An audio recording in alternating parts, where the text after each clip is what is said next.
It's me, Pup. How are you doing? Antsy for me to start ranking the MCU Spider-Man suits? I am too, so let's just go. In at number 11 is the Night Monkey suit from Spider-Man Far From Home, which might as well be disqualified. Spider-Man Far From Home began a pretty unwelcome two-movie trend of making any excuse to get Spidey out of the classic red and blue, or red and black depending on where he's at. The Night Monkey suit is just a standard SHIELD stealth outfit, albeit with a mask, and I will say the mask is a fun reinterpretation of a Spider-Noir-esque look, but it is a shame the rest of the suit isn't like that. In favor of just being fucking generic. Like, wow, look at this thing. Wow, isn't that just amazing? Aren't you glad they took Spidey out of this to put him in this? I appreciate that this suit was provided to Spidey by SHIELD, but could it not have some more Spidey design elements in there to make it a bit more interesting? This is his main suit for this movie. No wonder people didn't really see a Spider-Man movie in Far From Home. Another problem with this suit is just how unnecessary it is. Peter is concerned that if his classmates see Spider-Man outright with them, they'll put two and two together and figure out that he is Spider-Man, so he forms a different alter ego that also shoots webs out of his wrists and climbs walls. And he sounds the same, and he speaks English, and he also fought Hydra Man in the exact clothes he was wearing moments before, but with a masquerade mask, so if anyone saw him from behind, they know he's Peter anyway. Then he drinks lemonade at a bar with Mysterio in the Night Monkey suit, completely unmasked. Although I guess the suit isn't exactly distinctive, but then every excuse just loops back round to another bad creative decision. They would genuinely have been better off not acknowledging his classmates putting two and two together and chalking it up to coincidence, because this angle of the film was tremendously contrived, and all that could have been helped if he just had a better design. Even if the suit just had some red and blue accents here and there, just something to make the design distinct, that would be better. For now, this is what we end up with, which is exactly why it is at the bottom and effectively disqualified. Number 10, the Inside Out suit. Another instance where Spidey swaps his classic red and blacks for an all-black getup, this time with gold accents, and I will say, from a design standpoint, a Spidey suit that looks like a computer motherboard is actually a fun concept. One that should have stayed a concept, though. I can at least give this one credit over Night Monkey in that it at least has webs on it. That's where we're at. It has webs and a spider emblem on it, so it's at least better than Night Monkey. Spidey flips his upgraded suit inside out to take down Electro after a protester throws paint at him. But we're never given any kind of compelling reason as to why he can't just wear the suit with the stain on it. He can clearly see out of it, and its functions are still functional. Instead, he just decides to expose the inner workings of the suit to the elements. I mean, if this suit is effectively a computer, tell me, if you got a bit of green paint on your computer case, but it was still functional, would you stick the motherboard on the outside where it can get zapped and covered in sand? The second he hits the ground in this thing, that suit's functionality is gonna be gone. I did enjoy the phone camera being taped to his chest, though. I like the cobbled together nature, but also just question, if this is the inside of the suit, how the fuck does he wear it? It's covered in exposed copper and components. He's surely getting static shocks constantly, and more to the point, it can't be comfortable. If they'd shown that maybe there's like an inner softer layer or something that protects him from all that noise, that'd be something. But for now, this is just another excuse to get Spidey out of the red and black. And I will never understand why they were so hell-bent on doing that when it was a great suit. Number 9 and 10 are basically siblings. But fuck, man, you want me to choose between these two? We are at the bottom of the barrel. Number 9. The integrated suit. I remember at the time the merch started appearing of this suit, Spidey fans everywhere collectively rolled their eyes. Iron Spider 2? Sure, that's what we wanted.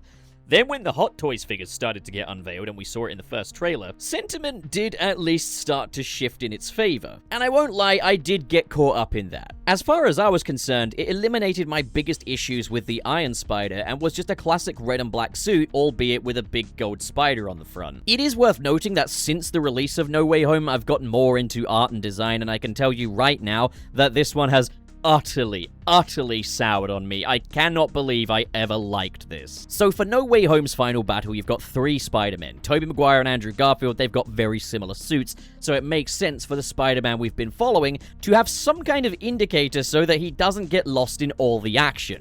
So, Tom Holland would really benefit from rocking a red and black suit with a much more vibrant red and a white spider on the back. Perfect, we're already ready to go. Except, No Way Home shoots the Spideys almost entirely from a distance, and the final battle is barely even lit.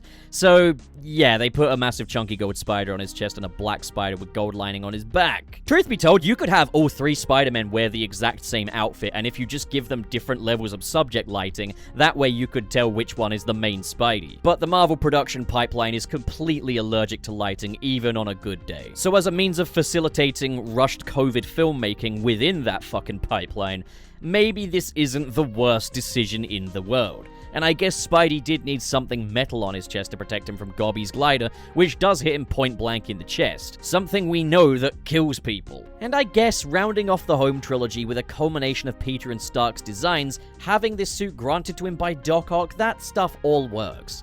The problem is, how would you like some Spider-Man suit with your unnecessary detail? I guess they just figured, maybe that gold spider needs a jigsaw puzzle's worth of bevels and lines on it. Got enough visual noise on the shoulders? Well, we can always add more. And adding a little horizontal red line to the torso? Star.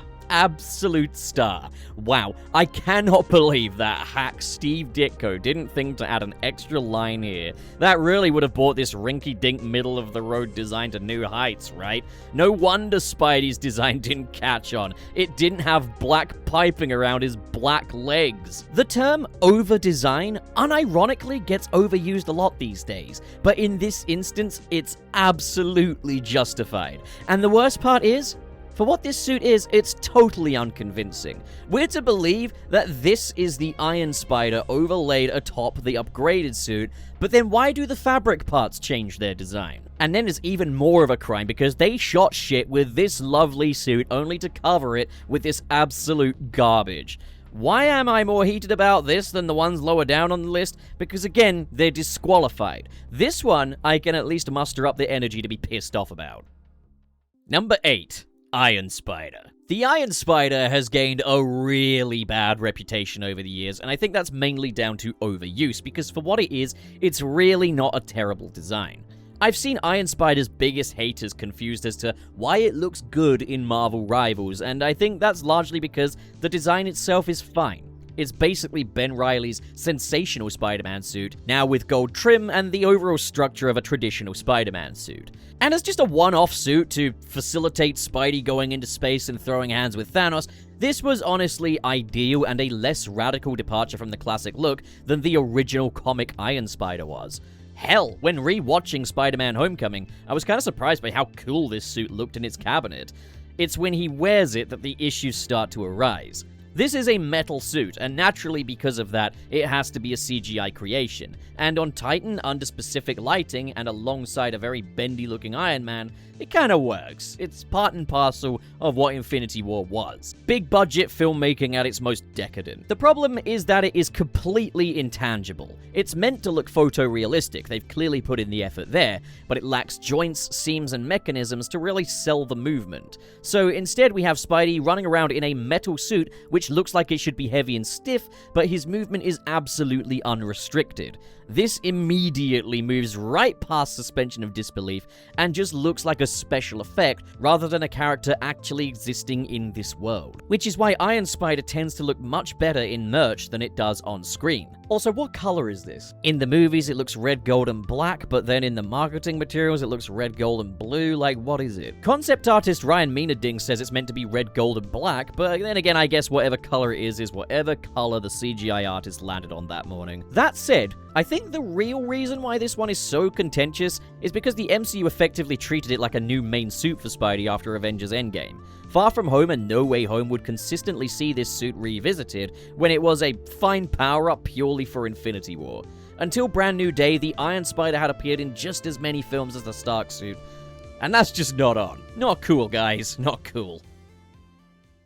In at number 7 is the Avengers Campus suit. This is Spidey's costume worn at the Disneyland parks, which has also been used in other Marvel media such as What If. So it kind of technically is and isn't an MCU Spider-Man suit. It's not, one worn by that particular version of Spider-Man, but it is still a Tom Holland Peter Parker in that suit, as you will see in the Spider-Man ride at Disneyland. From a distance, it looks like the Stark suit, but without the black racing stripes. But, when looked at closer up, it reveals itself as a more actively tech-inclined suit.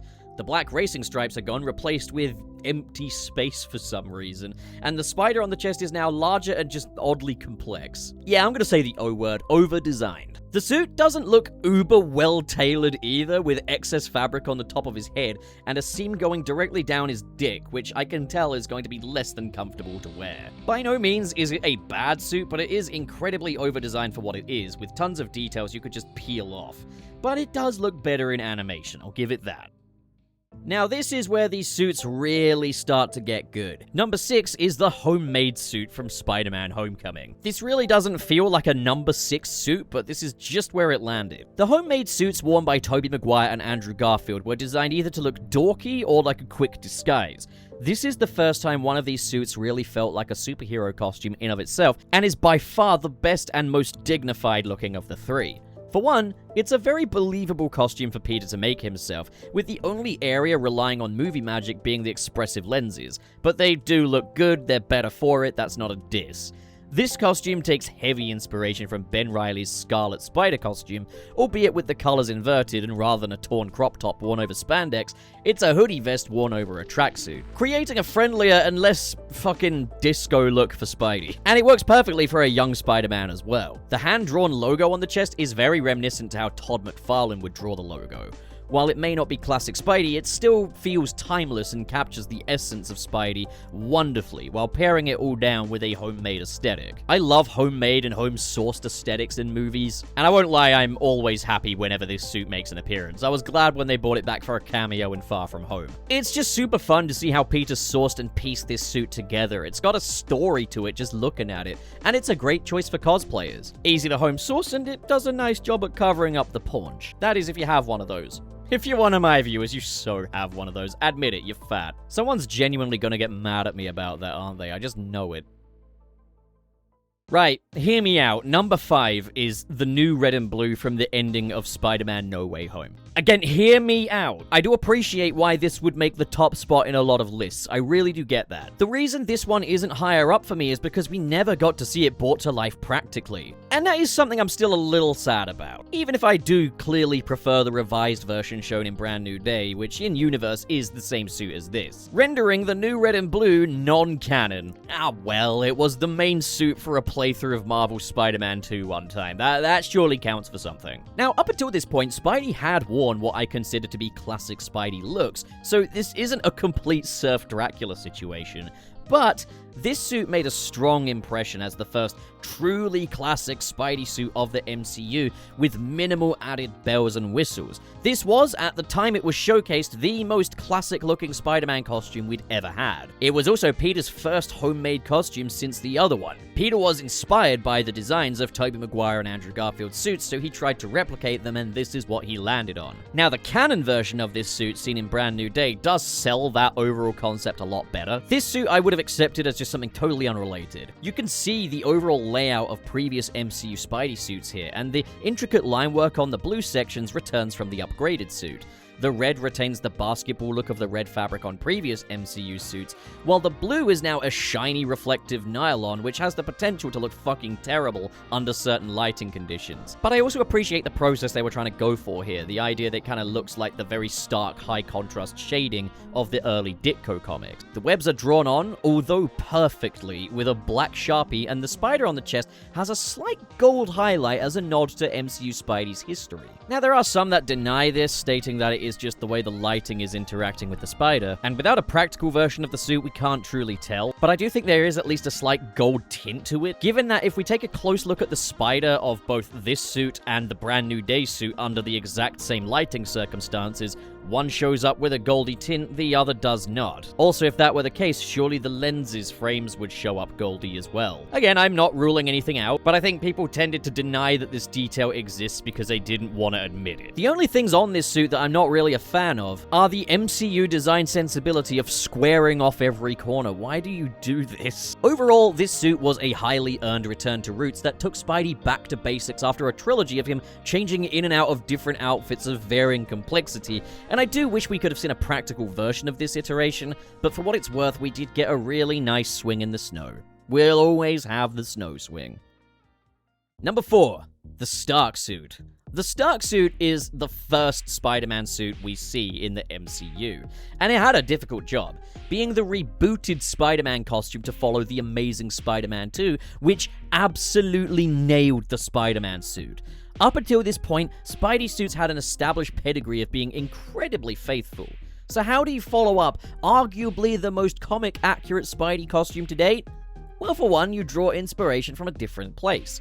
If Andrew Garfield's Spider-Man was inspired by Mark Bagley's art, Tom Holland's Stark suit was heavily inspired by John Romita Sr. We've moved away from the raised silver webbing and brick patterns of previous Spidey suits in favor of a far simpler costume, now with racing stripes methodically placed to evoke the look of comic shading.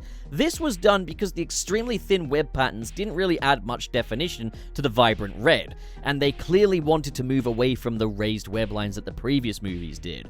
Maybe they didn't have to be this thin, but I do enjoy the look of the Stark suit. This is the only suit to feature the iconic round back spider, and it's been perfectly implemented here. This suit also introduced us to the shuttered lenses, allowing Spidey to emote through the mask with his eyes, and the lenses have thick black frames for the first time, harkening back to Ditko's art. And while previous suits have darkened the blue to almost black, this one wears its blue with absolute pride.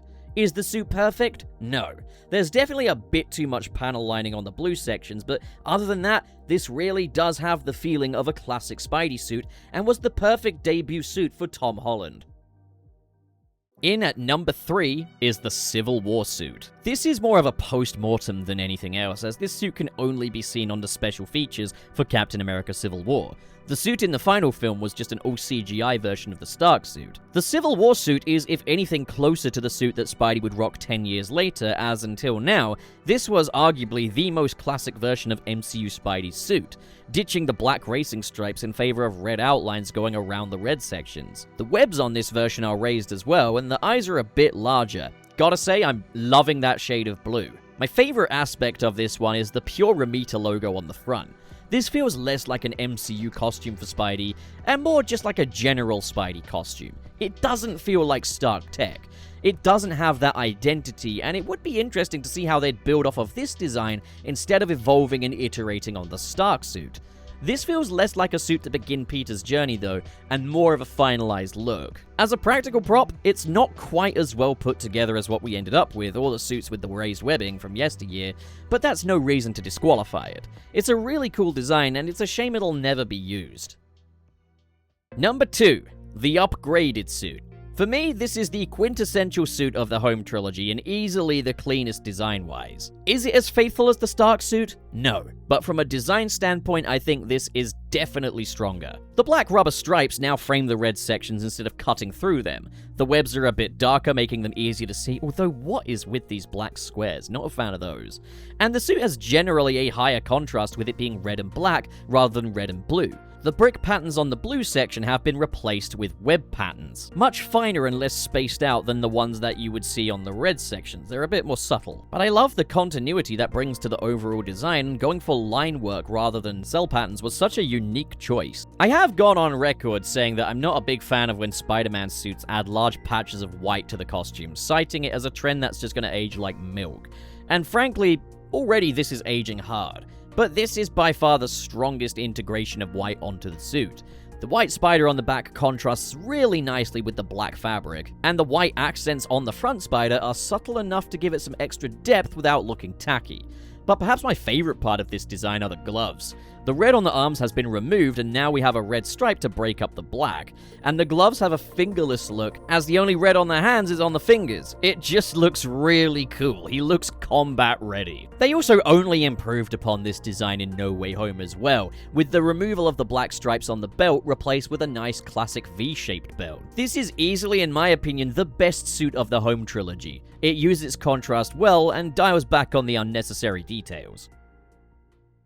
Alright, number 1, best suit Spider-Man has worn in the MCU, and it was just obvious from the start, right? How could it not be the fresh start suit from Brand New Day? Genuinely, how could it not be this? I want to make it clear that I fucking love this suit. I never thought we would get a suit like this from the MCU, and that's not a diss to the MCU, it's just that they have a very specific design language, and the previous MCU Spider-Man suits fit into that. I never thought we would go for pure classic Spidey. I mentioned with the final swingsuit that a lot of the corners of that design were squared off. This is what I'm talking about. It's got curvature, it's got corners, but then just the whole way the suit is just balanced as well. The overall form of this suit is much closer to the Amazing Spider-Man 2 suit, even down to the stitching work on the legs. And might I say, there is not a single panel line on this suit. There's not a single thing on this design that makes me go, maybe that shouldn't be there. Okay, calming down, getting more analytical now. This suit is absolutely beautiful. It definitely sells the fact that Tom Holland's Peter was inspired by Tobey Maguire and Andrew Garfield. And that's because it incorporates a lot more from those designs. It has the same overall texture to it. You've got the raised gunmetal webs, the brick pattern is back, and look, I am glad that the early MCU Spider-Man suits did what they did. Of course, with the exception of the crap ones, but I'm glad that the main suits of those movies went for something different. But boy, am I ever grateful we just landed back here. I think the suit definitely inherits more from the Amazing Spider-Man 2 suit than it did the Raimi suit. I get the feeling Tom Holland had a favorite, but then just everything about the layout of this suit is just perfect. The spacing between the webs around the chest, how Tom Holland's shoulders are completely covered by the red, making them look bigger. And make no mistake, he was absolutely yoked in that movie, but this suit plays into that perfectly. But then just down to, like, even the color shades. The red is this gorgeous candy red, and the highlights show up kind of pinky. They don't show up too orange or too white, it doesn't look too pale. And then the blue sections. So the blue is a darker blue than before, however, the hexagonal patterns that hug the blue are significantly more reflective, like the final swingsuit, so you still get that kind of look under certain lighting conditions. The one thing that this suit retains from previous MCU suits is the overall web layout on the mask and the lenses. Granted, they aren't the same as the previous MCU Spidey suit lenses. They have evolved that look to make them a bit larger and a bit meaner. I also love how they sit on the mask as well. They are not perfectly flush like the previous ones, which gives the suit a bit more face definition, and they really doubled down on that too. The face shell underneath is a lot more natural looking this time. Spidey looks like he has an actual human jawline. You can see his ears through the suit as well. But another incredible detail is that the expressive lenses from the jump added a whole new layer to the Spider-Man performance. But they've doubled down on this. The lens mesh is now thinner so that under certain lighting conditions you can actually see Tom Holland's eyes beneath the mask, which I think was a deliberate reference to this panel in Amazing Fantasy 15 here. The affection for the source material was high in this movie. I really do get the feeling that was deliberate. I can appreciate why maybe someone might prefer to have the rounded back spider of the Homecoming costume on the back here, but I'm not gonna lie, I have never been too precious about that back spider as long as it's a cool design. In fact, my favorite version of the back spider is the one from Spider-Man 2. Oh, you need to take off your nostalgia glasses. Shut up, shut up, shut up! I'm even gonna double down and say that, like, if I could make one change, and this would just be to see, alright? I think it's perfect as is, but just to see. I kind of wonder what the lenses would look like if they were gunmetal, like the Raimi lenses. It didn't work. But as it stands, this suit's perfect. This is genuinely a perfect superhero costume. God, it's so fucking pink. Look at it. One more thing as well. Take notes, the Amazing Spider-Man 2. They got the suit perfected here, and they showed it for large, extensive chunks of time. That is what we want. Video over. Patron time. Manalza, KB, Twilight, Biotin, Sirius the Skeptic, and Mr. SP. K.O. Bennett, I was trying to keep the convo up. Oops. No, don't worry about it. Go ahead. Go ahead and promote your stuff. It's fine. Dead Any, Sad Goku, Ghostly Phantom, Neo Metal Pup, Council of Geeks, SSS06, Carl X, RT0, Marvin Animation, Grant Allen, Josh Strider, Ben Raven. Thanks for watching my skibbity sigmas and lickety ligmas. Sorry, pup. You son of a bitch. Seal Wells? I hope I'm pronouncing that right. Really sorry if I'm not pronouncing that right. Let me know how to pronounce it if I'm not pronouncing that right. Press Play the Jason, Joseph Tribble, and Choi Henshin. Thank you, good folks, so much for watching. So much for your generosity for the patrons. My video is the buffet. Go get yourself another plate. Go get yourself fat. God, the Spider-Man brand new day suit just puts me in a good mood, man.